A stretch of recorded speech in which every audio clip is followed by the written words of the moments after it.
3거래일 연속 오름세로 시작을 하고 있지만 네. 조금 전부터 시장 상황이 무언가에 의해서 많이 좀 흔들리고 있는 상황입니다. 계속해서 좀 흔들림 있는 변동성 있는 상황 저희와 함께 살펴보시죠. 목요일 아침엔 투자 시작하겠습니다. 허재입니다. 네, 안녕하세요. 홍선혜입니다. 양시장 지금도 상승세를 이어가면서 빨간불을 켜주고는 있는데 네. 초반 대비해서 상승 탄력은 많이 약화가 됐습니다. 뭔가 이유가 있을 것 같아요. 지금 여러분들의 댓글도 그렇고 많은 분들이 저희 시청자분들도 많이 좀 빠져나갔거든요. 맞아요. 네, 이유가 지금 뭐 대통령이 담화를 발표를 하고 있다고 하는데 그래요. 저희 시장도 그 담화에 맞게 좀 흔들리고 있는 것 같아요. 담화 내용을 저도 확실히는 지금 파악하고 들어오진 못했지만 그래 코스피 0.5%대, 코스닥은 0.8%대입니다. 네.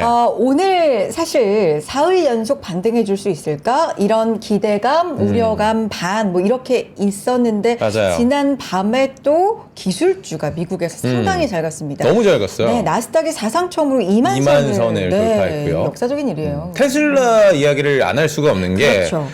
야, 사상 최고치라고 들었고 우리 머스크 형 지갑도 자산 가치가 600조를 넘었다. 맞습니다. 이게 인류 역사상 처음이라면서요.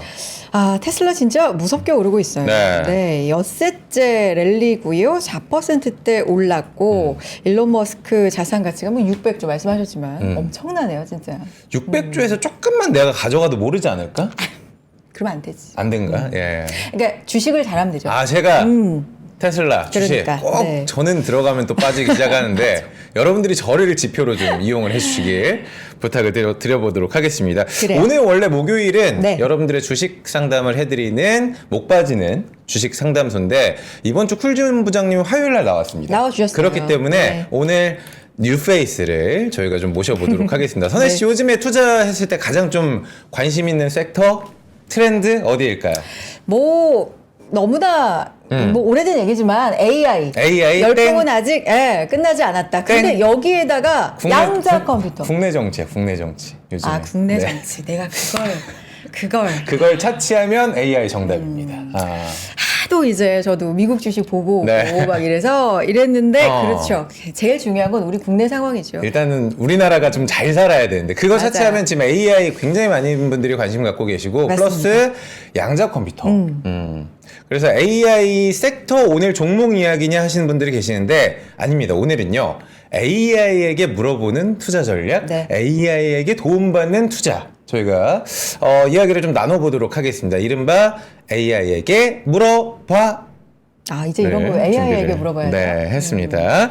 아니, 오늘 지금 사실 댓글에도 그러는데 뭐 힘든 상황에서 저희한테 이렇게 진행해 줘서 고맙다 이렇게 말씀해 주시면 저희가 정말 감사드리고요. 너무 감사드리죠. 사실 시장 상황이 그렇게 뭐 웃을 수만은 없고 여러 가지 상황이 좀 숨가쁘게 네. 돌아가고 있고 좀 화가 나는 상황도 많고 그렇지만 그래도 우리가 시장 돌아가고 있습니다. 네. 계속해서 어떤 얘기 좀 새롭게 나오는지 따라가 보겠습니다. 뉴페이스 모셔볼까요? 모셔보도록 하겠습니다. 우리 N2에서 김규진 연구위원님 나오셨습니다. 안녕하세요. 반갑습니다. 반갑습니다. 네, 안녕하세요. 네. NH 리서치 본부에서 AI랑 글로벌 퀀트 연구하고 있는 김규진 연구원입니다. 반갑습니다. 반갑습니다. 처음 나오셨으니까 네. 카메라 보고 반갑습니다 한번 해주시면. 네, 안녕하세요. 반갑습니다. 네, 감사합니다. 김기준 연구원님 AI에게 물어봐. 저희가 네. 오늘 어떤 주제로 들어가는지 간략하게 좀 소개를 부탁을 드려볼게요. 네. 저희가 흔히 알고 있는 뭐 엔비디아나 구글처럼 AI를 직접적으로 연구하는 기업들이 있고요. 주로 투자자의 관심은 사실 그쪽에 있겠지만 어떻게 보면 주식 투자 자체를 그런 AI 모델을 통해서도 해볼 수 있을 것 같습니다. 뭐 국내 큐레프트라든지 혹은 LG 같은 곳에서도 뭐 ETF 같은 것들을 출시를 하면서 AI를 통해서 실제로 주식시장을 예측할 수 있다는 부분들을 실험하고 있는 것들이 있고요. 또 실제 시장 대비해서 아웃퍼폼하는 모습을 보이고 있습니다. 그래서 저도 그런 연구론들을 사용을 해서 주식시장을 어떻게 예측하는지를 좀 보여드리고자 좀 나오게 됐습니다. 네. 근데 AI에 이제 유망하다. 이게 이제 단계별로 실생활까지 적용될 거고 뭐 AI 이제 소프트웨어를 거쳐서 그렇죠. 많은 갈래로 당분간은 AI라는 이 큰 줄기의 투자 관점 변함이 없을 거다. 이건 우리가 다 알고 있어요. 많이 근데, 들었죠. AI를 AI 데이터로 시장을 분석한다? 사람보다 나은가요? 연구원님? 느껴보시니까 어떠세요? AI를 저희가 썼을 때 네. 물론 정말 투자를 잘하는 매니저를 AI가 이기지 못할 수 있습니다. 예, 그런 부분은 분명히 있지만 AI가 목표하는 바는 현재로서는 아주 잘하는 어떠한 사람을 능가하는 게 아니라 일반인보다 혹은 평균보다 잘하는 것을 목표로 하고 있기 때문에 뭐 예시를 한번 들어볼게요. 저희가 주식시장을 전체를 100%라고 뒀을 때 네. 전체 100% 중에 약 55% 정도만 예측할 수 있으면 네. 장기적으로 봤을 때는 엄청나게 큰 수익률을 얻을 수가 있거든요. 그래서 AI 모델은 현재로서는 그런 통계적으로 봤을 때 평균을 이기는 걸 목표로 한다. 아. 라고 평균을 보시면 이기는 될것 걸? 같습니다. 네. 그러니까 평균이 꼭 중간은 아니지만 어쨌든 중간보다는 잘하자. 네, 그렇게 보시면 중간보다 잘하면 너무 잘하는 거 아닌가요? 그러니까. 굉장히 잘하는 거죠. 그러니까요. 일단은 AI를 활용해서 투자 전략을 짠다. 네. 분석할 때 어떤 데이터를 기반으로 분석을 하는지와 수익률이 어느 정도인지 이게 가장 궁금할 것 같거든요. 말씀 좀 부탁드릴게요. 네, 좋습니다. 그 현재로서는 뭐 일단 AI를 실제로 어떻게 활용하고 있는지부터 좀 말씀을 드릴게요. 좋아요. 네. 아까도 말씀드렸다시피 뭐 큐리프트라는 기업이 국내에 좀 대표적으로 있고요. 네. 그리고 큐리프트와 LG가 같이 만든 ETF 등도 있습니다. 네. 그리고 그 외에도 뭐 미국 시장에서는 뭐 골드만삭스나 아니면은 스테이트 스트리트 혹은 뉴욕 라이프 인베스트먼트나 뭐 중국의 차이나 라이프 어셋 같은 애들도 이제 뭐 기업 크레딧이라든지 네. 아니면은 어닝콜 분석 등의 AI를 실제로 쓰고 있고요. 또 AI가 가장 잘하는 분야라고 한다면 저희가 브로커를 통해서 주문을 주잖아요. 그렇죠. 주문을 주는 이유는 저희가 좀 더 유리한 가격에 매수 매도를 하기 위함인데 그런 걸 이제 칼리브레이션이라고 표현을 하는데 그런 것들을 AI가 굉장히 잘 맞춘다. 그런 매수 매도 효과를 잘 주문을 낸다라고 봐주시면 될 것 같고요. 또 이제 AI를 저희가 쓰기 때문에 가능한 것 중에 하나는 저희가 최근에 뭐 생성형 AI라고 하는데 네. 맞아요. 그런 것들의 주된 목적은 일반적인 정량 데이터가 아니라 그냥 주가 데이터나 뭐 경제 데이터가 아니라 뭐 텍스트 데이터라든지 아니면 사진 같은 것들을 잘 분석하기 때문에 최근에 또 많이 저희가 눈여겨보고 있는 부분도 있는 것 같습니다. 마찬가지로 주식시장에도 그런 주가 데이터뿐만 아니라 뭐 어닝콜이라든지 아니면은 페드 의장이 말하는 그런 스피치라든지 그런 것들 일반적인 데이터가 아니라 텍스트나 또 보이스 같은 것들이 있습니다. 그런 것들을 활용해서 실제로 주식시장에 투자를 해볼 수가 있을 것 같고요. 그리고 이제 저는 이제 보고서를 통해서 또 그런 소위 말하는 대체 데이터라고 표현을 하는데 네. 그런 것들을 활용했을 때 실제 시장을 아웃퍼폼할 수 있다라는 것들을 좀 보여드리고 있습니다. 네. 아까 말씀드렸던 이제 큐리프트의 A맘 같은 ETF의 경우에는 연초 대비 S&P 500 대비해서 10%포인트 아웃퍼폼을 하고 있는 모습을 보여요. 또 최근 3개월간에는 9%포인트 아웃퍼폼을 하고 있습니다. 네. 그리고 LG에서 만든 LQAI ETF 같은 경우에는 연초 대비 4%포인트, 3개월간에는 6%포인트 정도 아웃퍼폼하는 모습을 보이고 있고요. 또 제가 만든 모델의 경우에는 연초 대비해서는 한 10%포인트 정도 아웃퍼폼하고 있고 또 최근에는 최근 3개월에 10%포인트 정도 아웃퍼폼하는 모습을 보이면서 시장 대비해서 시장에 대한 예측력이 좀 있다. 라고 볼 수도 있을 것 같아요. 네. 근데 궁금한 게 네. 이렇게 시장에는 항상 예측 가능한 뭐 지표 발표가 예를 들면 오늘 밤에 예정돼 있다. 그렇죠. 뭐 이런 것만 있는 게 아니라 돌발적인 상황이 있을 수 있잖아요. 최근에 뭐 우리나라 정세라든지 이런 걸 정국이라든지. 봐도 뭐 아무도 예상하지 못한 돌발 상황이 일어나기도 하고 그렇지. AI가 이런 거에는 미리미리 분석 못하는 거 아니에요? 어떻게 되는 겁니까? 저희가 AI를 작동시키는 주기가 영향이 네. 좀 있을 수 있을 것 같아요. 저희가 그런 것들을 좀 빨리 변하는 걸 예측하기 위해서 네. 뭐 분단위로 돌린다든지 그런 식으로 하면은 좀 예측을 잘할 수 있을 텐데 네. 그렇지만 이제 저희가 생성형 AI 말하는 게 굉장히 모델이 무겁다라고 많이 표현을 하잖아요. 모델이 무겁다. 그게 네. 어떤 느낌이죠? 저희가 뭐 당장 GPT 같은 것들이 매일 학습을 하지 못하는 이유는 학습의 비용이 굉장히 많이 들기 때문이기도 하고요. 그런 것들을 뭐 분단위로 계속 돌렸을 때 뭐 개인 입장에서 뭐 그런 것들의 비용을 감당하기 어려울 수도 있습니다. 그래서 어떠한 분들은 그래서 그냥 이제 주간으로 투자를 한다든지 네. 아니면 월간으로 투자를 하는 방식을 도입을 해서 굳이 그건 이슈적인 측면이 아니라 좀 거시적인 측면에서의 투자를 하려고 하는 시도도 있고요. 또 말씀하신 것처럼 좀 더 굉장히 빠른 주기로 뭐 분단 예치라든지 저희가 소위 말하는 뭐 기술적 투자 같은 것들을 AI를 통해서 하는 분들도 있는데 사실은 그런 기술적 투자들 뭐 캔들 차트 분석이나 그런 것들을 흡사 저희가 사진처럼 볼 수가 있습니다. 네. 그래서 그런 것들을 뭐 컨볼루션 뉴럴 네트워크라고 하는데요. 그런 것들을 통해서 분석했을 때 실제로 뭐 인간보다 좀 더 예측을 잘하더라라는 논문들도 종종 나오는 것이 있습니다. 네. 그래서 제가 볼 때는 말씀하신 것처럼 그런 돌발적인 이슈들도 저희가 모델을 잘 구성만 한다면 맞출 수 있다라고 보고 있습니다. 네. 이게 무겁다라고 표현을 해주셨잖아요. 개인도 그러면 AI를 이용해서 뭔가 도움을 받을 수는 있나요? 그렇죠. 개인도 사실은 최근에 AI가 소위 AI 에이전트라는 것들이 나오고 있는데요. 그런 것들의 목적은 뭐냐면 개인이 좀 더 AI에 대한 접근을 쉽게 해주기 위한 도구들이라고 보시면 될 것 같아요. 물론 지금은 어느 정도 코딩을 할 줄 알아야 AI를 좀 더 심화적으로 쓸 수가 있지만 그런 최근에 구글에서 발표하고 있는 AI 에이전트라든지 아니면은 오픈 AI에서도 그런 것들 발표하고 있는데 네. 그런 것들이 좀 더 개발이 되고 나면 일반인들도 실제로 투자에 활용을 할 수 있을 것이다 라고 판단을 하고 있고요.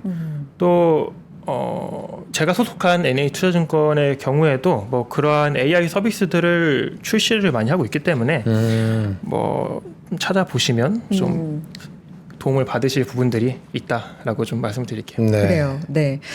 AI 그렇다면 이 코스피 예측 모델의 학습에는 경제 지표도 들어갈 거고 이런 여러 가지가 들어가잖아요. 조금만 이해를 더 쉽게 할 수 있도록 설명을 해주신다면 어떤 게 들어갈까요? 네. 네. 현재 제가 주로 사용하고 있는 지표들은 네.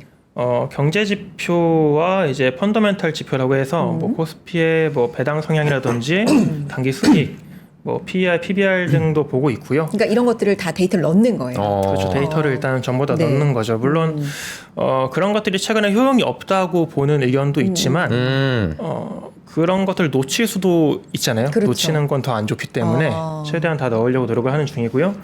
또 이제 감성 지표라고 해서 저희 회사에서 발간하고 있는 리포트들이 있습니다. 네. 그 리포트들에 존재하는 부정적인 감성도 있을 거고 긍정적인 감성도 있을 거고 또 좀 놀람에 대한 감성도 있을 거고 네. 너무 싫다 싫어하는 감성도 있을 수 있습니다. 네네. 그런 것들을 좀 점수화를 시켜서 모델에는 좀 투입을 하고 있고요. 제가 좀 집중해서 보는 지표들은 사실은 경제 지표나 펀더멘털 지표도 중요하지만 네. 그것보다도 감성 지표들을 좀 중요하게 보고 있습니다. 그 이유는 제가 제작한 이제 감성 지표의 경우에는 코스피와의 상관관계가 한 0.3에서 0.5 정도를 기록하고 있는데 네. 사실 좀 정량적인 측면에서 봤을 때 0.3에서 0.5 정도가 굉장히 높은 수치다라고 봐주시면 될 것 같습니다. 그래서 이런 것들 활용했을 때 아까 말씀하신 바와 같이 좀 더 감성적인 국면들 있잖아요. 특히 제가 볼 땐 최근이 아주 감성적인 국면 중에 하나라고 보는데요. 부정적인 것도 많고. 그렇죠. 네, 네. 또 뭔가 경제적인 지표는 네. 굉장히 부정적일 수 그렇죠. 있지만 네. 페드에서 우리 조만간 금리 인하할 것이다라는 네. 그런 긍정적인 어떤 센티먼트적인 부분을 자극을 했을 때 주식시장이 오른다든지 그런 부분들이 있는데 네. 그런 것들을 잘 캐치할 수 있는 게 감성 점수, 그러니까 텍스트를 반영한 지표라고 표현을 네. 생각을 합니다. 그래서 이제 실제로 예시를 들자면 저희가 과거부터 현재까지의 어떠한 투자 트렌드를 봤을 때 2018년까지는 퀀트 펀드들, 특히 미국에서 퀀트 펀드들이 굉장히 우수한 성과를 기록을 하다가 2017년에서 2018년 사이에 퀀트 크라이시스라고 해서 그런 팩터들을 추종하는 퀀트 펀드들의 성과가 일시에 순간적으로 무너진 시기가 있습니다. 네. 그런데 이때 이제 성과가 좋아졌던 것들이 뭐냐면 제가 아까 말씀드린 감성 지표와 같이 어떤 텍스트들을 반영한 투자 기법들의 수익률이 많이 올라간 부분을 저희가 측정을 할 수가 있습니다. 그래서 기존의 정량적인 지표 외에도 감성 지표를 활용하는 것이 투자 측면에서 유효하다. 그래서 저는 그런 것들을 좀 적극적으로 활용을 하고 있다라고 말씀을 드립니다. 그러면은 위원님 AI로 시장 분석을 좀 해봤을 때 뭐 저는 당연히 요즘에 미국장이 너무 좋으니까 뭐 미장, 중국 증시, 한국 증시 AI가 좀 추천하거나 혹은 좋아하는 나라가 따로 있는 건지. 그러니까 예를 들어서 네. 투자 선호 국가 AI가 투자 기피 국가 이렇게 좀 나누어 볼 수가 있는 건가요? 분석을 그런 것도 나와요? 네, 제가 최근에 GPT를 통해서 국내 애널리스트들이 발간하고 있는 보고서들을 좀 요약을 하고 또 네. 마지막으로 GPT가 직접 순위를 매길 수 있게 알고리즘을 하나 만든 게 있는데요. 오. 그거에 따르면 이제 미국 주식, 일본 주식, 유럽 주식, 중국 주식, 이머징 그리고 한국 주식 순으로 좀 추천이 되고 있습니다. 잠깐만 우리 한국 주식이 맨 끝이네. 아무래도 이제 한국 주식의 경우에는 최근에 좀 정치적인 이슈 같은 것들이 좀 부정적으로 많이 꼽히고 있는 것 같아요. 네. 그리고 또 이제 코스피에 대한 외국인 지분율 하락 같은 요인들도 상당히 부정적으로 꼽히고 있기 때문에 이런 부분들이 좀 순위권의 하위에 위치한 영향이 되지 않았을까 생각을 합니다. 근데 저 아까 그 감성을 넣는다고 하셨잖아요. 그렇죠. 이 부분에서 좀 궁금해지는 게 사실 보고서를 감성으로 해서 이제 넣을 때 일반적으로 이렇게 좀 특수한 상황 아니면 대체로 증권사가 예를 들면 기업에 대해 보고서를 쓴다 그러면 약간 부정적인 쪽보다는 긍정적인 쪽이 좀 많잖아요. 그렇죠. 만약에 시선이? 그런 경우면 조금 쏠리지 않을까 싶기도 해서 어때요? 물론 그렇습니다. 저희가 네. 그 과거에는 어떤 식으로 그 네. 감정을 측정했냐면 네, 네, 감성어 사전이라고 표현을 하는데요. 네. 뭐 예를 들어 제가 좋다라는 단어를 썼으면 네, 네, 네. 좋다에 대한 긍정적인 점수는 10점이고 부정적인 점수는 0점이다 이런 식으로 네. 표현을 해서 네. 그런 것들을 단순히 평균 내리는 방식으로 활용을 했어요. 그런데 이제 GPT와 같은 최근에 나온 LMM들의 장점은 뭐냐면 뭐 시멘틱 정보라고 하는데요. 그런 뭔가 맥락적인 정보를 파악해서 그런 점수를 뭔가 뭐 저희가 정확히는 알 수 없는 블랙박스지만은 네. 점수를 매기는 것이 장점이라고 보시면 될 것 같습니다. 그래서 뭐 이렇게 볼게요. 뭐 긍정적인 키워드들을 많이 사용할 수도 있습니다. 근데 그 중에서는 유독 굉장히 긍정적으로 쓰는 보고서가 있을 수 있어요. 그러면 긍정적으로 쓴 보고서 중에서도 유독 좀 강하게 긍정적으로 표현한 보고서가 좀 더 추천을 많이 하는 기업이다라고 저희가 평가를 할 수 있겠죠. 봤을 때.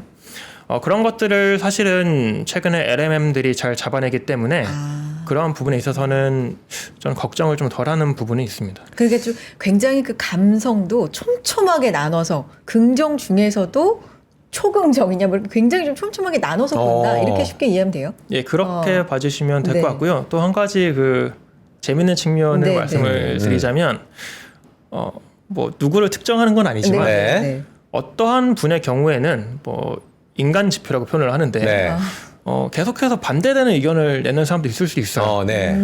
사실은 AI라는 것들은 뭐 이런 신경망을 통해서 그런 일관된 패턴을 잡아내는 것들을 굉장히 잘합니다. 그렇기 때문에 설령 그렇게 막 긍정적인 말만 한다든지 아니면 부정적인 말만 한다든지 보다는 어떠한 패턴을 가지고 있는지가 더 중요할 수가 있어요. 만약에 계속해서 시장과 반대되는 의견만 낸다면 얘는 반대되는 의견만 내는 사람이다라는 걸 측정을 해서 그런 것들에 대려 반대적인 그걸 측정을 한다고? 상관관계를 부여할 수도 있고요. 뭐 그러한 뭐 재밌는 부분도 좀 볼 수가 있습니다. 그럼 예를 들면 매일 부정적인 의견만 내요. 그럼 또 부정적인 의견을 냈어. 그럼 거기에 대한 점수는 좀 짜게 주고 뭐 이런 사람이 간혹 정말 오래간만에 긍정적인 의견을 냈어. 그러면 좀 더 점수가 많이 뭐 쉽게 말하면 고장난 시계도 하루 두 번은 맞는다. 뭐 이런 아주 것처럼. 단순한 예지만 뭐 이런 거예요. AI 좀 모델을 활용했을 촘촘하다. 때 예, 그렇게 좀 촘촘하게 확인을 할 수 있겠죠. 저희 자료 혹시 함께 볼 수 있을까요? 오늘 좋은 네네. 자료 또 준비를 해주셨다고 그러니까요. 해가지고 네.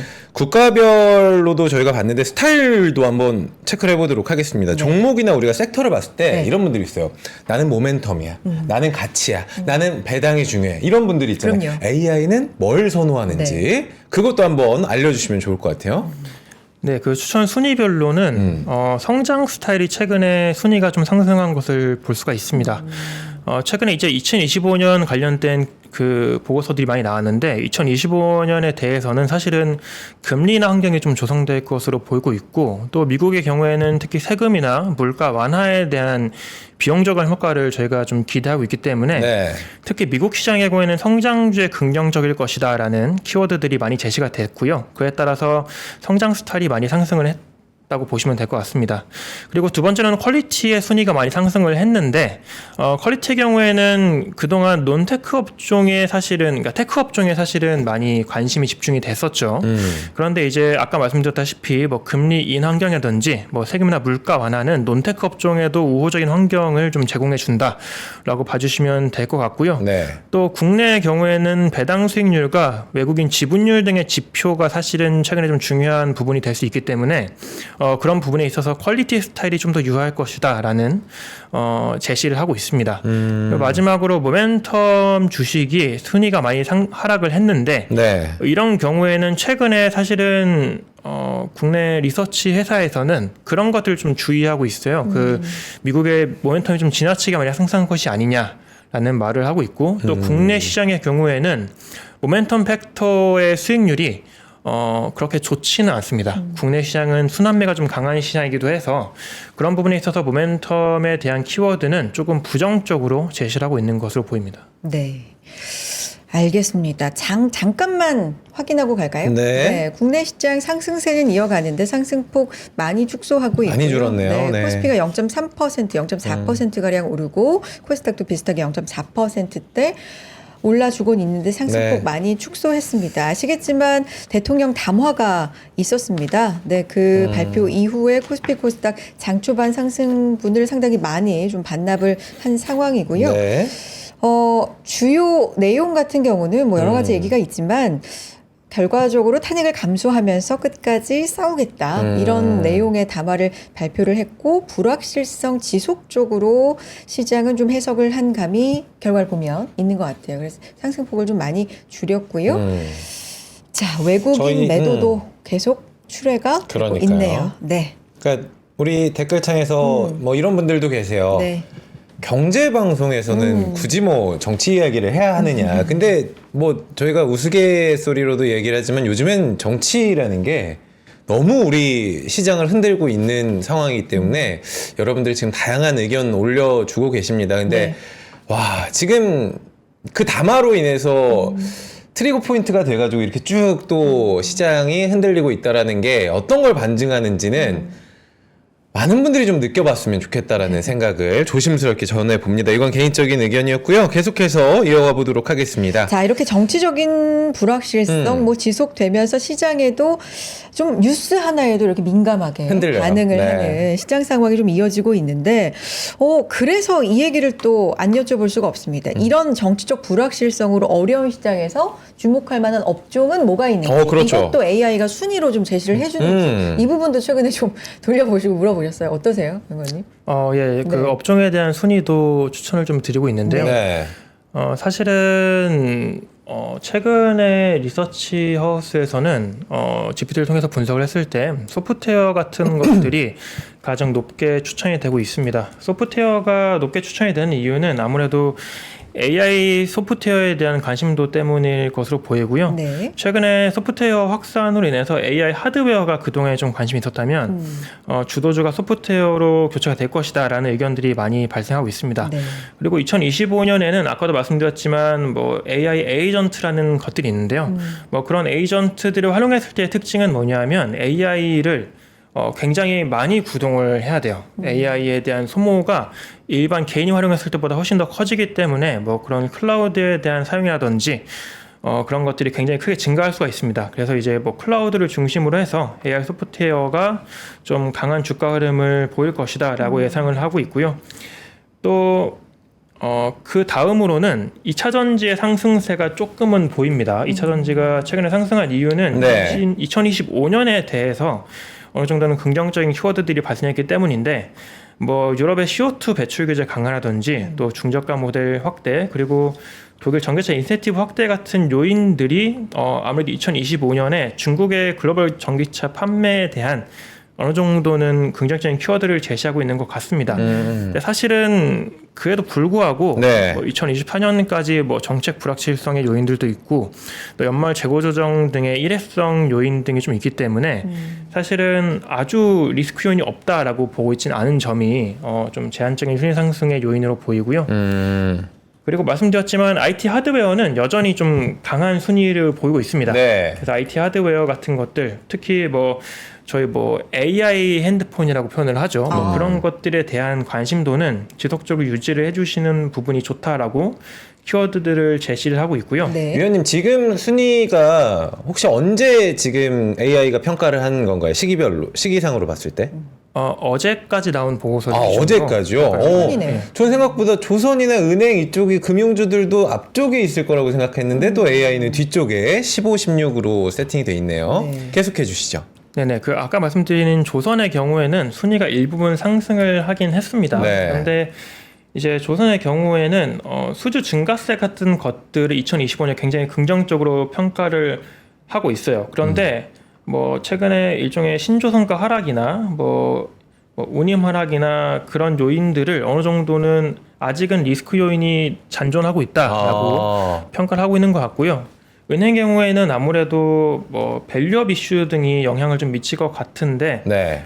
그럼에도 불구하고 그런 이슈들이 다른 산업들 대비해서는 좀 아주 강한 이슈 키워드로 제시되고 있지는 않는 것 같아요. 그래서 긍정적인 키워드들이 어느 정도 등장했음에도 불구하고 순위 상승은 좀 제한적인 모습으로 보입니다. 그리고 다음은 이제 반도체인데요. 반도체가 이제 순위를 4위를 기록했는데 네. 사실은 3위가 좀 미끄러진 순위라고 보시면 될 것 같아요. 그래서 순위가 하락했다라고 일단은 봐주시면 네. 될 것 같고요. 물론 반도체 산업에 대한 긍정적인 키워드들도 많이 등장을 하고 있습니다.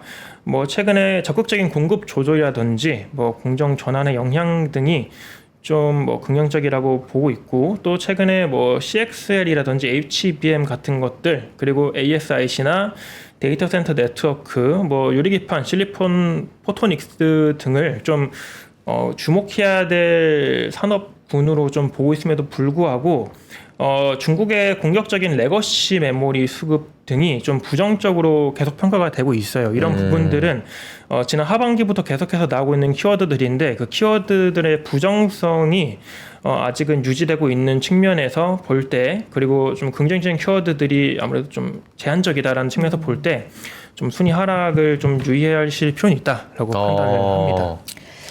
그렇군요. 자, 여기까지 듣고요. 네. 우리 광고 듣고 와서 AI에 대한 얘기, 시장 분석도 어떻게 하고 있는지 좀 더 들어볼까요? 알겠습니다. 광고 타임. 네.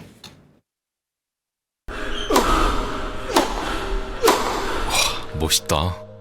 부러운가? 14만 1211번의 스윙과 68개월 27일의 투자로 만들어진 자세다. 나의 테니스도 나의 자산도 투자로 키운다. 나는 투자한다. 나는 성장한다. NH투자증권. 네, 아침엔 투자 함께 하고 계십니다. 네. 짚어볼 게 시장에는 늘 많아요. 늘 많죠. 늘 많은데 요즘은 특히나 더 많죠. 더 많습니다. 네, 더 많죠. 그래서 AI는 또 어떻게 보고 있는지 국가별로도 우리 한번 볼 필요가 있을 것 같아요. 사실 이제는 저는 사람을 믿을 수가 없어서 AI 쪽으로 가보려고 하거든요. 그래요? 네, 그래서 AI에게 물어봐. 정말 물길은 알아도 사람 속은 모르는 세상을 살고 있기 때문에 AI에게 물어보고 있는 시간을 갖고 있습니다. 조금 전에 우리 위원님께서 국가별로 투자 순위도 AI가 이렇게 선호하는 게 있고 기피하는 게 있고 우리 시장은 가장 끝이었습니다, 여러분들. 그러면은 국가별로 좀 주목하는 키워드. AI에게 딱 물어봤을 때 미국은 어떤 키워드가 요즘에 뜨고 있니? 이런 것들도 있을까요? 네, 말씀을 드리자면 미국에 대해서도 리스크 요인들은 당연히 있습니다. 네. 리스크의 경우에는 밸류에이션 부담에 대한 우려는 항상 존재하고 있고요. 특히 AI 관련주들에 대한 좀 우려가 좀 많이 있는 편입니다. 그리고 우려요? 그렇죠. 이제 이게 아무래도 밸류에이션이 너무 높은 거 아닌가라는 것들이죠. 너무 비싸다. 네, 특히 네. 그렇게 보고 있긴 한데 또 다른 부분은 또 뭐냐면 네. 미국 주식 시장에서 최근에 수익률 상승한 기업들이 굉장히 많습니다. 네. 소위 말하는 애플로빈이라든지 그런 애들이 뭐 상상이 안 될 정도로 높은 수익률을 보이고 있는데 뭐 비록 그 엠로빈 자체는 사실은 이익이 나는 기업이지만 그 외에 상승이 많이 한 종목들이 적자 상태이거나 뭐 이익 대비 주가가 굉장히 높은 소위 밈주식인 경우가 굉장히 많다는 점들이 좀 부정적인 키워드로 좀 뽑히고 있습니다. 네. 그래서 그런 것들이 리스크 요인으로 제시되고 있음에도 불구하고 미국의 경우에는 금리 인하 시그널을 계속해서 좋게 보고 있고요. 또 미국의 경기 지표들이 지속적으로 컨센서스를 부합하는 것들을 발표를 하면서 그런 점들에 대해서는 좀 유효하게 보고 있고요. 또 최근에 이제 AI 관련된 관심이 유틸리티 섹터 쪽으로도 넘어가면서 뭐 전력 인프라 관련 인프라 주식들에 대한 것들도 좀 긍정적인 평가를 받고 있습니다. 그리고 중동발 리스크가 최근에 조금 감소하는 추세에 따라서 에너지 섹터에 대한 관심도도 어느 정도는 키워드로 제시가 되고 있는 것을 볼 수가 있습니다. 미국은 일단 근데 그만큼 밸류에 대한 걱정, AI도 그걸 찝고 있다는 건 그만큼 많이 올랐다는 거잖아요. 그러니까요. 그렇죠? 네. 그래서 비싸다라는 건 키워드 리스크로 좀 꼽고 있는 상황이고 네. 밈주식에 대한 얘기도 있다. 저 일본이나 이머징 또 우리나라의 경우에는 어떻습니까? 네, 그 순위가 최근 상승한 나라부터 말씀을 드리자면 네. 유럽과 중국이 1순위씩 상승을 했습니다.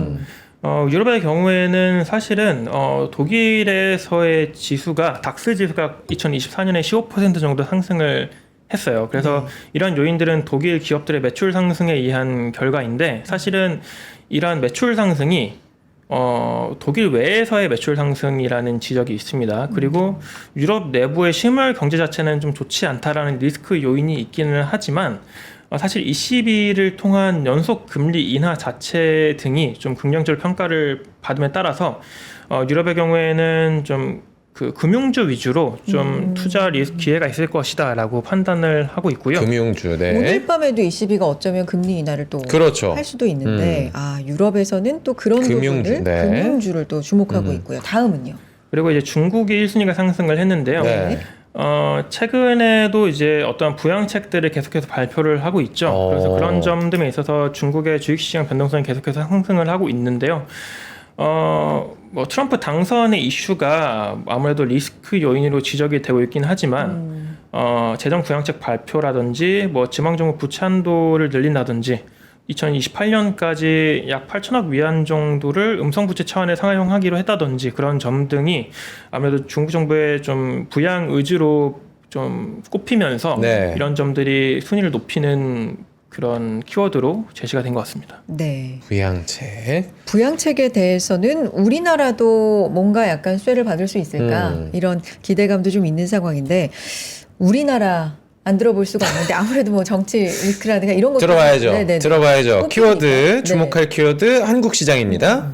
네, 한국의 경우에는 아까도 말씀을 드렸지만 외국인 순매도라든지 또 외국인 지분율 하락 등과 그리고 정치적 불확실성 네. 이 요인들이 리스크 키워드로 좀 많이 등장을 하고 있어요. 그래요. 그리고 모멘텀 팩터 자체가 사실은 이제 뭐 유럽이라든지 일본이라든지 미국의 경우에는 올해 모멘텀이 굉장히 좋았습니다. 그래서 제가 팩터적으로 접근했을 때 모멘텀을 투자하는 게 굉장히 유효했는데 한국은 그렇지 않았어요. 왜냐하면 한국은 순환매가 심한데 순환매라는 건 뭐냐면 어제 산 주식을 오늘은 판다라는 정도로 네. 좀 받아들이시면 될 것 같습니다. 그만큼 이제 이익 실현의 주기가 굉장히 짧다는 의미인데 한국 시장이 유독 이런 모습을 보임에 따라서 지수 전체가 간다기보다는 계속해서 종목 간의 순환매, 그러니까 종목 장세의 모습을 보이는 트렌드가 올해 반복이 되면서 이런 점들이 국내 주식시장을 좀 누르는 요인으로 작용을 했다라고 좀 키워드가 제시가 되고 있는데 다만 이제 2025년을 좀 긍정적으로 보는 일부분은 뭐냐면 뭐 K컬처 같은 것들이 좀 추출이 되고 있어요. 그래서 이런 부분들을 좀 봐주실 필요는 있을 것 같고요. 우리나라 그리고 K-팝 없었으면 어떡할 뻔했어요. K컬처라고 하면은 위원님 네. 뭐 한강 작가를 시작으로 이런 어떤 문학적인 틀입니까? 아니면은 K팝이 선도하는 미디어 쪽인 거예요? 그러면은? 그런 부분은 제가 확인이 안 됩니다. 아 그래요? 한번 다음에 나올 때는 또 물어봐 주세요. 알겠습니다. GPT한테. 그 네. 외에는 외국인 순매수가 기대되는 테마 쪽으로 좀 보시는 것 같은데요. 헬스케어나 인프라 방산 쪽으로 해서 외국인 지분율 증가가 좀 지속될 수 있다라는 식으로 좀 키워드가 추출되고 있습니다. 그래서 이쪽으로 좀 한국의 경우에는 봐주시면 좋을 것 같습니다. 그 AI도 알고 있는 거죠? 우리 한국 시장이 힘들다는 거를? 그렇죠. AI도 뭐 여러 가지 데이터를 기반으로 분석을 하고 있기 때문에 네 그래도 코스닥 시장 다시금 상승폭을 조금은 올라가고 좋네. 있는 그래도 좋네요. 모습입니다. 네. 0.9%대 상승까지 좀 올라와 주고 있고요. 자 구체적인 이슈도 하나씩 좀 짚어볼까요? 아까 네. 우리 양자 컴퓨터 얘기 좀 했잖아요. 양자 컴퓨터 얘기를 했는데 네. 뭐 어쩔 수 없이 구글 얘기가 그렇죠. 테슬라랑 구글 둘 다 지금 거의 뭐 사상 최고치인데 핫 키워드가 양자 컴퓨터. 늘 공부를 하지만 너무 어려운. 네.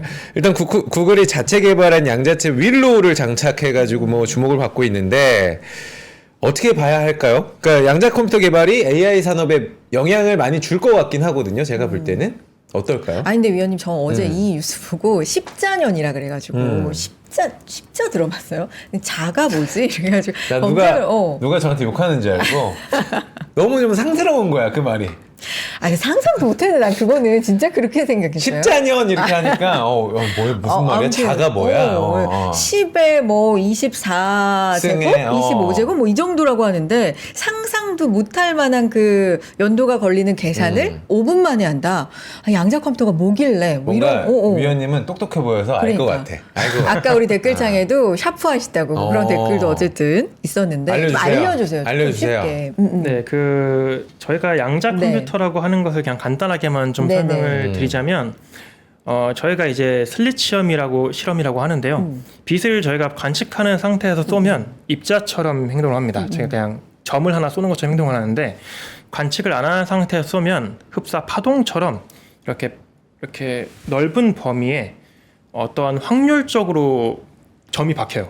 그러니까 원래는 일자로 쏴졌어야 되는데 네. 이게 퍼지는 형태로 된다. 다시 말해서 저희가 관측을 하지 않는 상태에서 양자는 확률적으로 위치가 존재합니다.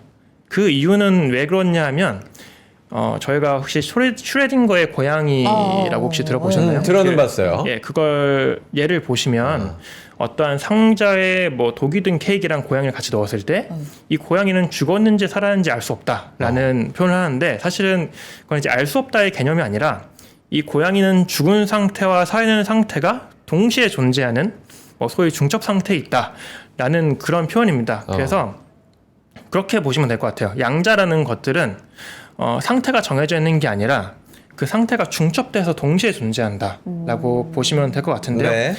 이게 좋은 점이 이걸 어떻게 쓸 수 있냐 하면 저희가 원래 어떠한 계산을 할 때에는 뭐 컴퓨터를 예시로 들어볼게요. 컴퓨터의 경우에는 저희가 전기 신호를 통해서 0 또는 1이라는 신호를 얻어냅니다. 그래서 저희가 총 10개의 비트를 쓴다고 한다면 총 저희가 그 10개의 비트를 통해서 뽑아낼 수 있는 가지수는 2의 10승계지만 그 2의 10승계의 결과를 얻어내려면 하나하나씩 다 돌려봐야 돼요. 0000만 나올 때랑 00001이 나올 때랑 그걸 다 돌려봐야 되는데 그 0과 1이라는 게 중첩된 상태로 저희가 계산할 수 있다면 그거를 2의 10승공만 계산하는 게 아니라 그냥 10번만 계산하면 결과를 알 수 있는 굉장히 좋은 계산적인 이점을 제공합니다.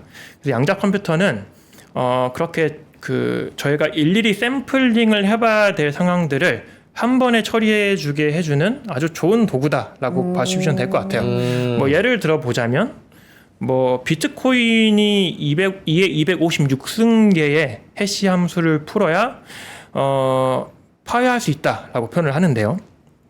그렇다면 저희는 2의 256승번의 계산을 해야 되는데 만약에 양자 컴퓨터가 있다면 256개의 비트만 있다면 이런 것들을 해결할 수도 있다라는 식으로 받아들일 수가 있습니다. 물론 실제로는 그렇지는 않지만 그런 식으로 이제 파급력이 굉장히 크기 때문에 최근에 뭐 비트코인이 급락한다든지 그런 네. 영향이 있었던 건데 사실은 좀 과도한 하락이라고 저는 보고 있긴 합니다. 근데 일단 윌로우에 대한 얘기를 좀 계속 네네네. 드릴게요. 네.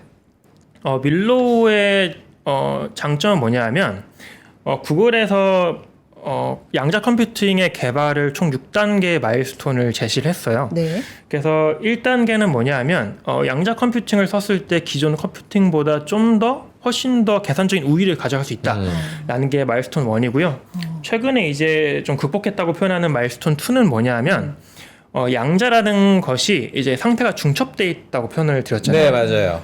그렇다 보니까 굉장히 예민합니다. 굉장히 예민하다는 게 외부적인 전기 자극이 살짝만 들어가도 이게 중첩 상태가 깨지고 상태가 확정이 돼버린다든지 뭐 그런 네.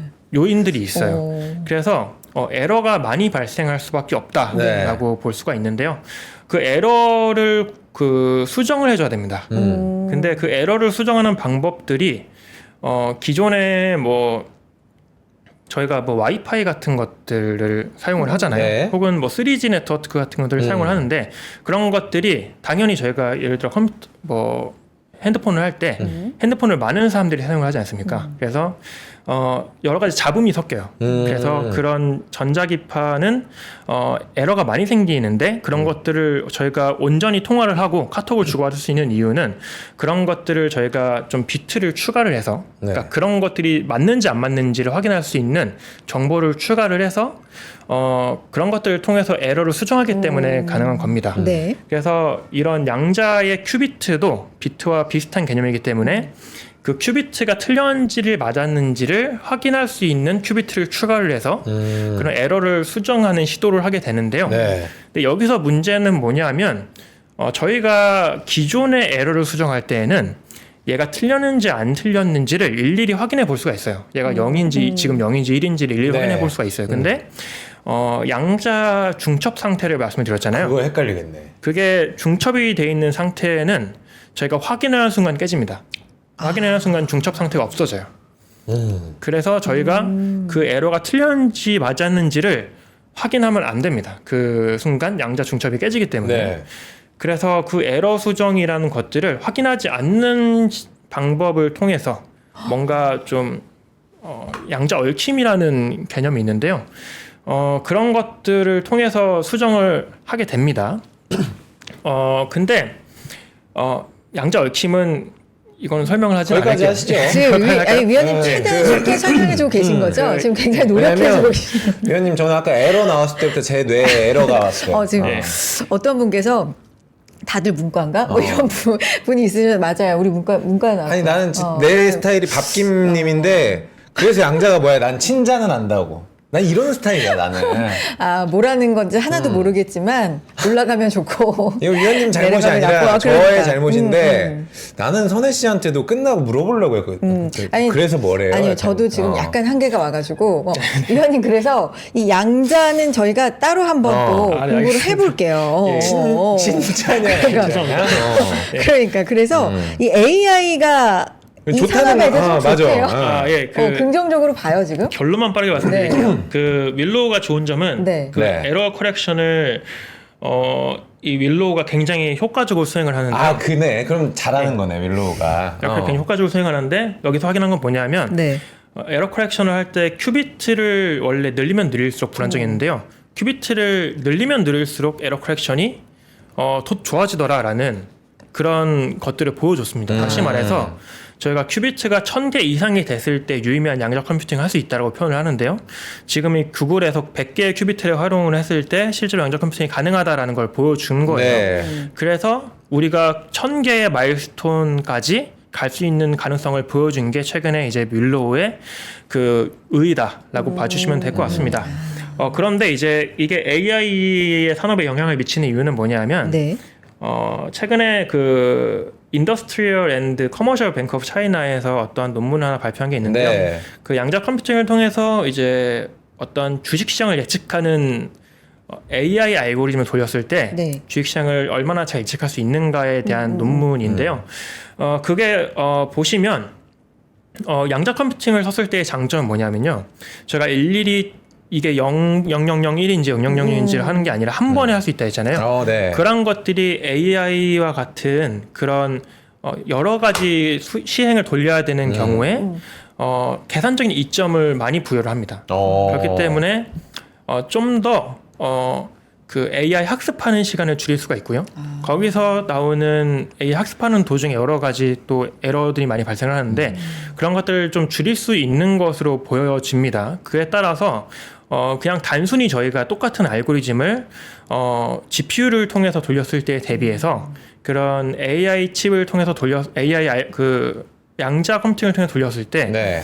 뭐 예측의 정확성이 25% 이상 향상을 했다든지 그런 점들을 보여준 바가 있어서 실제로 AI 산업에 있어서도 이런 양자 컴퓨팅의 도입이 AI의 성능을 그 학습 성능을 훨씬 더 높이는 계기가 될 수 있을 것 같습니다. 네. 저는 AI만 해도 지금 전력량이 엄청 들어간다고 그렇죠. 하잖아요. 이 양자 컴퓨터는 그러면 열이 얼마나 나는 거야? 막 이런 생각도 많이 들더라고요. 그래서 관련 주도 왜냐면 양자 컴퓨터가 이번 주에 좀 키워드로 올라오다 맞아요. 보니까 곧바로 막 관련 ETF 바로 출시되고 이러더라고요. 근데 뭐 미국 주식 계속 하셨던 분들은 올해 뭐 양자 컴퓨터 계속해서 좀 주목을 받았던 종목들이 많아서 근데 BW북님께서는 초등 과학 잡지에 나온 내용이라고 요즘 초등학생들 이렇게 어려운 거 배우는 거 저 이게 시작해야 되겠어요. 제가 과학 동화를 어렸을 때부터 많이 봤는데 요즘은 저는 모르겠네요. 그러면은 나 이건 예. 기초부터 한번 예. 사서 봐야 되겠다. 네. 자, 양자에 대한 얘기였고 오늘 사실 전반적으로 양자 컴퓨터를 하는 날은 모르겠는데 그게 아니기 때문에 맞아요. 그냥 다른 AI에 얘기도. 도움이 되냐. 그러니까요. 그 정도였으니까. 자, 다음 얘기 좀 넘어가 보겠습니다. 네. 위원님께서 10월에 내신 4분기 자료 또 12월에 내신 최신 자료 보면 반도체가 근데 1순위에서 4순위까지 밀리는 모습을 아까 보니까, 네. 또 보이기도 했는데 그래서 우리가 반도체 얘기 또 안 해볼 수가 없을 것 같아요. 이거 어떻게 봐야 됩니까, 위원님? 반도체의 경우에는 계속해서 이제 뭐 키워드적인 측면에서는 네. 그 레거시가 좀 영향을 미치고 있다라고 봐주시면 될 것 같고요. 네. 또 그 외에 이제 국내 좀 팩터적인 측면에서 좀 더 보자면 반도체의 경우에 네. 사실은 그 베타적인 측면이 굉장히 큽니다. 그러니까 시장이 갈 때 같이 가는 섹터라고 보시면 될 것 같은데 최근에 국내 주식시장의 베타 자체가 굉장히 낮아지고 있는 부분이 있기 때문에 네. 이런 부분에 있어서 사실은 모멘텀을 기대하기는 어렵다라고 보고 있고요. 그리고 또 사실은 뭐 수익성이라든지 그런 부분에 대해서도 반도체 같은 것들이 동시에 가는 측면이 있는데 사실은 2025년에 대한 컨센서스가 계속해서 좀 밀리고 있는 부분이 있습니다. 뭐 하향 조정이 된다는 의미인데 뭐 그런 부분에 있어서 사실은 좀 뭐 실적적으로 보거나 혹은 뭐 정량적인 팩터적으로 보거나 혹은 뭐 키워드적인 측면에 봤을 때 있어서도 조금은 좀 중립적으로 바라보고 있는 것 같습니다. 그래요? 예. 그래서 사실 근데 반도체가 우리 시장에서 차지하는 그 비중이 워낙에 크기 때문에 그렇죠. 반도체가 못 가면 지수가 큰 지금은 형님들이. 반등을 하지만 맞아. 네. 이렇게 위를 좀 더 강하게 뚫을 수 있을까 이런 거에 대해서는 좀 물음표인데 그럼 시장에 대해서도 좀 그렇게 보시는 거예요? 주식시장에 대해서는 네. 제가 뭐 주식시장 자체를 분석하지는 네네. 않지만 네. 그 국내 주식시장의 기대 수익률 자체가 최근에 그렇게 높게 나오고 있지는 않습니다. 그렇죠. 그래서 이제 뭐 저의 경우에는 어느 정도의 반등이 신호를 좀 기다릴 필요는 있다라고 좀 보고 있습니다. 그래서 지금 반등보다도 조금 더 강하게. 그렇죠. 최근에 네. 뭐 거의 2,380까지 네, 갔다가 100포인트 정도 상승을 하긴 했습니다만은 좀 더 지표적으로 네. 좀 모멘텀이 나타나는 모습을 보였을 때 좀 네. 접근하는 것을 저는 좀 더 좋게 보고 있습니다. 예. 알겠습니다. 우리 테슬라 준비 안 된 거 하니까 지금 AI처럼 약간 좀 떨리고 있잖아요. 아니 오히려 저는 인간미를 봤는데 이렇게 어. 살짝 쑥스러운 미소를 지금 지으시면서. 로봇이 앉아 있는 거 같아요. 저는 지금 너무 잘생기고 저기 목소리도 좋으시고 해가지고 우리 테슬라. 테슬라도 한번 네. 여쭤보도록 하겠습니다. 뭐 아까 뭐 오프닝부터 저희는 머스크 얘기를 했지만 맞아요. 뭐 테슬라 지금 사상 최고가 가고 있고 내년도 사실 저는 좀 기대가 되는 게 트럼프 형이랑 손을 잡고 간다고 하면 이게 뭐 떨어질 일은 없을 것 같다라는 생각도 들거든요. 그렇지만 또 사람이 하는 거기 때문에 언제 또 뭐가 있을지 모릅니다. AI는 어떻게 보고 있나요? 테슬라를. 네. 사실은 테슬라에 대해서도 좀 그 개별 종목에 대한 얘기를 드리긴 좀 어렵고요. 네. 테슬라가 지금 하고 있는 FSD 관련된 이야기는 좀 드릴 수 있을 것 같아요. 네. 사실 테슬라 뭐 모두가 알고 계신 사실이겠지만 테슬라의 가장 큰 차이점이라고 한다면 단순히 카메라만 사용해서 뭐 하고 있다라는 장점 그 부분이 있는데요.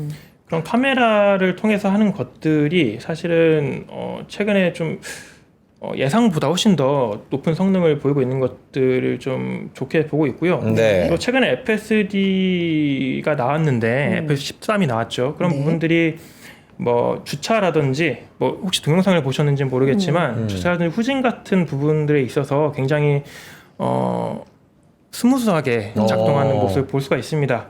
그리고 이제 내년도 하반기쯤에 있어서는 자율주행 레벨 3까지를 미국에서 출시를 하겠다라는 계획을 발표하고 있는데 사실은 그 레벨 3부터가 좀 마일스톤이 될 수 있는 부분은 FSD 3부터 레벨 3부터는 자율주행을 만든 회사에서 어떤 사고에 대한 책임을 져야 하는 시기거든요. 네. 근데 이제 그런 것들을 실제로 출시한다는 것들은 실제로 그때까지 어느 정도는 사람의 개입이 필요 없는 자율주행을 만들어낼 수 있는 역량이 확보가 됐다라는 좀 의지를 표명한 것으로 보여져서요. 그런 네. 부분에 있어서 좀 테슬라에 대한 좀 기대 심리가 좀 강하게 나타나고 있는 것 같습니다.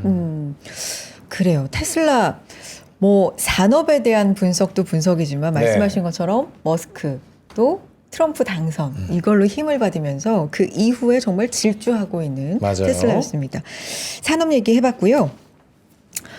그러면 위원님이 뭐 전반적인 지금 보면 AI가 시장 분석도 시장 분석인데 이 산업 분석을 좀 많이 해주고 계신데 산타랠리 얘기 많이 하잖아요. 이런 거에 대해서도 분석을 뭐 의뢰하고 또 결과 받으시고 뭐 이러세요? 어떠세요? 산타랠리에 대해서는 제가 아는 바는 딱히 없는데요. 그러니까 이런 미소. 다만 준비 안 된 거 여쭤봤을 때. 다만 이제 네. 그 1월 효과에 대한 이야기를 네. 좀 드릴 수가 있을 것 1월 같아요. 효과. 예, 1월 효과라고 해서 1월 달에 주식이 상승한다라는 네. 신년에. 네. 그런 것들이 있죠. 네. 그래서 1월 효과가 사실은 이건 이제 논문을 기준으로 말씀을 드리는 건데요. 네. 뭐 미국이나 유럽의 경우에는 1월 효과가 사실은 없어졌다라고 봐주시면 될 것 같습니다. 네. 그런데 이제 한국이나 일본의 경우에는 이제 태평양 쪽에 있는 주식시장이죠. 그런 쪽에서는 아직은 1월 효과들이 좀 존재를 하고 있다라고 보고가 되고 있고요. 특히 1월 효과의 경우에는 이것들이 언제 나타나냐 하면 그동안 소외됐던 주식들이 주로 1월에 매수세가 나타나면서 발생하는 것으로 좀 그동안 연구가 되고 있습니다. 네. 지금 근데 위원님이 말씀해 주신 건 전제로 좀 해야 되는 게 어. 어디의 시장을 말하는 거예요? 미국, 뭐 한국 아니면 글로벌 전체? 그렇죠. 어디를 우리가 뭐 말하는 산타랠리를 거예요? 얘기했으니까. 뭐 1월 효과. 예. 네. 그 1월 효과는 이제 미국이나 유럽 같은 선진국은 아. 제외하고요. 제외하고 제외하고 네. 한국이나 일본 같이 태평양 쪽에 존재하는 주식, 아. 호주 주식시장이나 뭐 그런 네. 애들을 표현을 하는 겁니다. 네. 그래서 그런 경우에는 좀 소외주 위주로 1월 효과가 좀 나타날 수 있다라는 보고는 되고 있습니다. 네. 소외주 위주로. 그러면 지금 못 갔던 게 우리도 그렇고 1월에는 좀 갈 수 있다. 뭐 이런 얘기로 받아들여도 돼요? 그런 식으로 연구가 되고 있습니다. 연구가 되고 있다. 어. 알겠습니다. 오늘 사실 저는 위원님한테 저희가 질문을 잘 못 드렸나 뭐 이런 생각도 들거든요. 왜냐하면 워낙에 좋은 자료 많이 준비해 주셨는데 저희가 AI 쪽으로 지식이 좀 미천하다 보니 네, 질문을 좀 잘 못 드린 부분이 있나 이렇게 생각하게 되는데 시간이 그렇게 많진 않아요. 오늘 꼭 하고 싶었는데 못한 말씀 있으시면 잠깐 해주셔도 될 것 같아요. 근데 이 부분 좀 포인트로 좀 짚고 싶었다. 맞아. 3% 나오니까 이 얘기 하고 가고 싶었다. 이런 부분 없으세요? 아무래도 그 AI라는 분야가 상당히 생소하고 네. 또 어떻게 보면 아예 관심이 없었던 분들 입장에서는 좀 이해하기 어려운 부분도 있습니다. 그리고 AI라는 방법 자체가 아예 숫자에서만 접근하는 방식이다 보니까 네. 기업을 정성적으로 보시는 분들의 경우에는 좀 이게 맞나 아닌가에 대한 좀 불확실성을 좀 많이 보시는 것 같아요.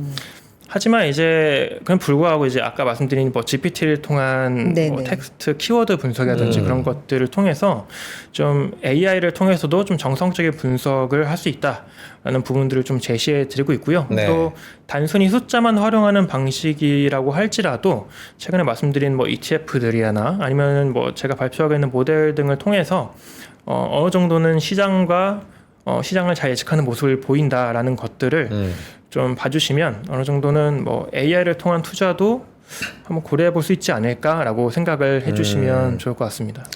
알겠습니다. 좋습니다. 네. 위원님, 저희 답변 중에 스마트하면서도 잘생겼다라는 의견이 있는데 동의하십니까? 감사합니다. 잘 가시죠. 감사합니다. 감사합니다. 그러니까요. 네. 자, 오늘 여기까지 함께하겠습니다. 김규진 연구위원님 고맙습니다. 감사합니다. 다음에 뭐 언더스탠딩 나와주세요 이런 요청도. 네, 사실 저희가 조금 방송 조정이 이번 주에 있으면서 갑자기 또 준비를 맞아요. 해주신 건데 너무 네. 감사하게 AI 섹터를 바라보는 게 아니라 우리가 궁금한 걸 AI에게 물어봐 주시는 그러니까요. 정말 멋진 또 역할을 오늘 해주셨습니다. 네. 근데 저희가 뭐 왔다 갔다 하면서 AI의 생각은 어때요? 근데 위원님 생각은 어때요? 이렇게 그러니까 왔다 갔다. 혼자도 나는 AI다 하다가 나는 규진이다 또 이렇게 바뀌시는 것 같아요. 그럼에도 네. 불구하고 정말 오늘 감사드리고요. 네. 자, 시장 중간에 많이 흔들렸죠. 장 초반 대비해서는 물론 많이 내려와 있는데 네. 그래도 다시금 좀 힘내주면서 코스닥이 1%까지 상승폭을 그래도 올라가고 있습니다. 그래요. 지금. 코스피가 0.6%대고요. 코스닥이 1%대 부근 0.96% 정도 지금 상승하고 있는 상황입니다. 네. 오늘 반등으로 마무리가 되면 3거래일. 삼거래일. 네, 사흘째 반등을 해주는 건데요. 네. 외국인 매수는 들어오고 있지 않지만 그리고 오늘 선물 옵션 동시 만기일입니다. 또 만기 오늘 마감 상황에서 변동성과 좀 유의하면서 오늘 시장도 잘 마무리하시고요. 내일 금요일이네요. 금요일입니다. 네. 스페셜 데이로 여러분과 또 함께하도록 하겠습니다. 내일 인사드리겠습니다. 함께해 주신 여러분 고맙습니다. 고맙습니다. 삶의 격을 높이는 9가지 지혜를 함께 나눕니다. 위즈덤 칼리지 시즌 2 영상 아래 링크를 클릭하시면 자세한 내용을 확인하실 수 있습니다.